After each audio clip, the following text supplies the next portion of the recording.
La nuit, le spectacle de ces multiples tours illuminées devient magique. Très étendu, Panama City ne se cantonne pas à cette moderne carte postale. En constante évolution par les projets immobiliers sont légion, la capitale de ville des balades dévoile de nombreux visages très contrastés.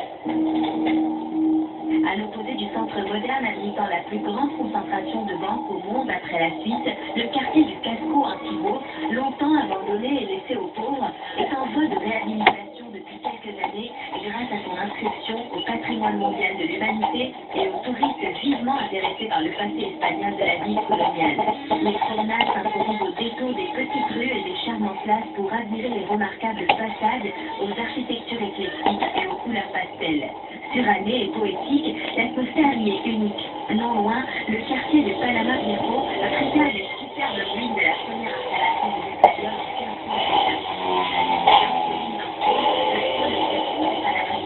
Permet de se repérer aisément et d'apprécier la vue sur l'ensemble de la capitale dont le port de Balboa, le deuxième du monde après celui de Singapour, le pont des Amériques, seul lien terrestre entre l'Amérique du Nord et l'Amérique du Sud, et le célèbre canal rétrocédé aux Panaméens par les Américains en 2006.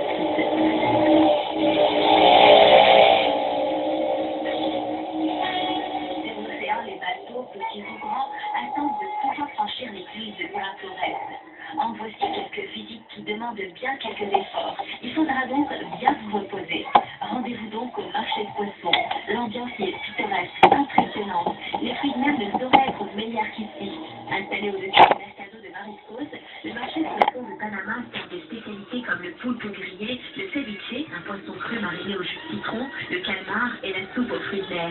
Il n'y a rien de chic au mercado de Mariscos restaurant, mais il est impossible de trouver quelque chose de plus frais. Régalez-vous donc avant de reprendre l'aventure.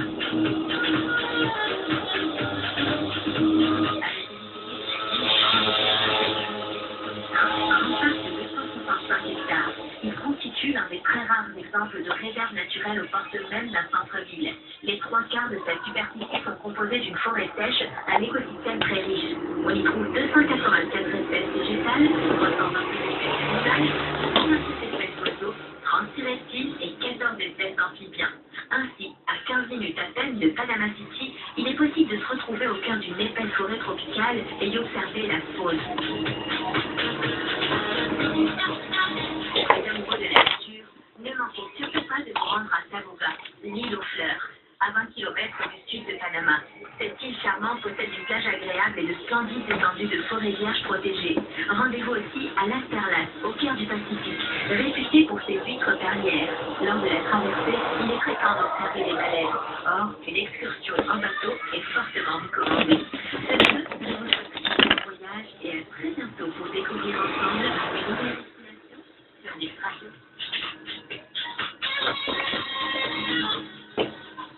Nux Radio. Portez meilleur. Portez meilleur. Nux Radio.